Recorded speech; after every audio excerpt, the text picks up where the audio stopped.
Parei família, é máfia! Mas hoje a gente está aqui para falar de outro tipo de máfia, a máfia do apito. A vida de árbitro já não é muito fácil, né? São finais de semana de hostilidade por todo o Brasil, questionamentos sobre a integridade, mas em 2005 ela se tornou um pouquinho mais complicada e a gente vai relembrar um pouquinho agora do caso da máfia do apito, que nesta terça-feira completa 20 anos. No dia 23 de setembro de 2025, a revista Veja publicou uma matéria que mostrava um esquema que até antes não tinha sido visto no futebol brasileiro. 2 árbitros do quadro nacional e um apostador estavam esquematizando manipulações em partidas de diversas competições do calendário, tanto brasileiro quanto sul-americano, para que esse apostador pudesse lucrar bastante, inclusive chegando a fazer apostas de R$200 mil. Najib Fayad, um dos grandes apostadores aí daquela época no futebol, estava esquematizando com 2 árbitros do quadro, Edilson Pereira de Carvalho e Paulo José Danelon.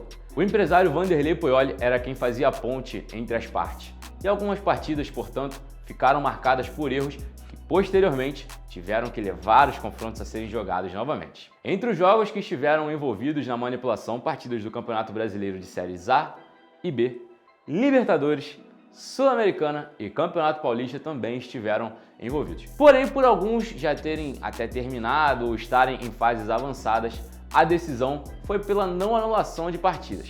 Somente o Campeonato Brasileiro foi quem teve o grande problema aí. Danelon praticamente saiu ileso aí dessa situação, mas o Edilson Pereira de Carvalho, na época, foi preso de forma preventiva por 5 dias. O Superior Tribunal de Justiça Desportiva, através do presidente Luiz Schweiter, acabou anulando os 11 jogos apitados por Edilson para tentar recuperar um pouco da integridade da competição. Esses jogos posteriormente foram jogados novamente e a gente já chega neles.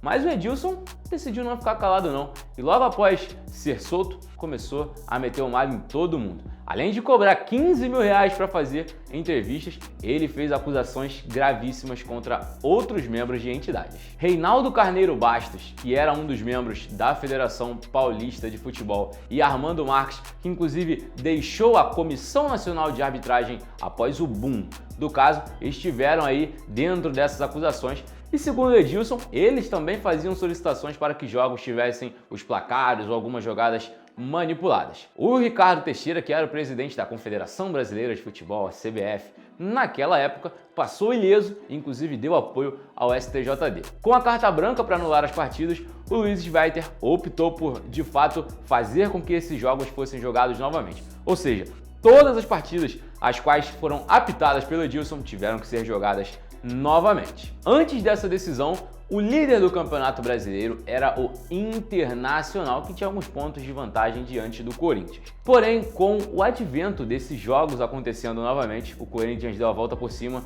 superou a equipe do Santos, que já não tinha mais Robinho em relação ao jogo feito pela primeira vez, e diante do São Paulo, empatou. Esses 2 jogos, anteriormente, o Corinthians tinha perdido.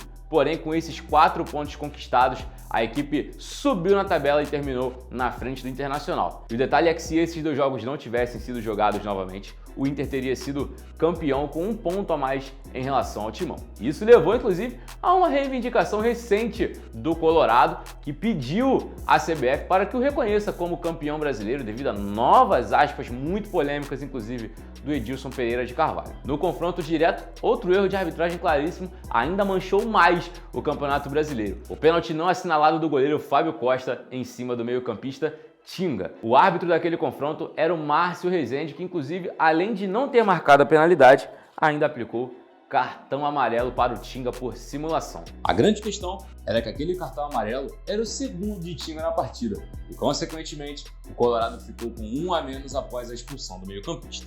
Se a gente vê o lance hoje, fica clara a penalidade não assinalada naquela ocasião. Nos anos seguintes, processos atrás de processos foram abertos, tanto por parte do Internacional quanto por parte da defesa, da promotoria.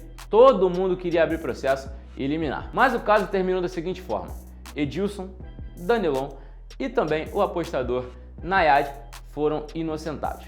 Por quê? Porque o caso levou pela primeira vez à tipificação do crime de manipulação em apostas esportivas só em 2010. Ou seja, em 2005, nada havia na lei para que incriminasse os três. Apesar das acusações, os três passaram tranquilos. Mais ou menos também, né? Porque o Edilson nunca mais apareceu para apitar um confronto de futebol. Esse caso ficou muito famoso. Também não poderia ser diferente, né? Foi ali que as grandes manipulações foram expostas para o país inteiro. E é aquilo, né? Será que antes isso tinha acontecido também em outras ocasiões? Muito provavelmente. Depois é que tudo mudou, a fiscalização também mudou um pouquinho. Mas a vida de árbitro hoje, ela ainda é muito complicada. A gente já falou dessas hostilidades, desses problemas, xingamentos à torta e à direita. Então, cara, a gente tem que pensar um pouquinho também na arbitragem. Será que todo árbitro é mal intencionado? Será que a arbitragem brasileira realmente tem o nível que a gente deseja? A gente vê tantos erros, tantas polêmicas. Você sabe que a vida de árbitro, ela não é muito fácil, né? E o que a gente espera aqui no Lance é que os jogos sejam sempre tranquilos para a arbitragem e que a gente coloque um apito final muito em breve em todas as polêmicas.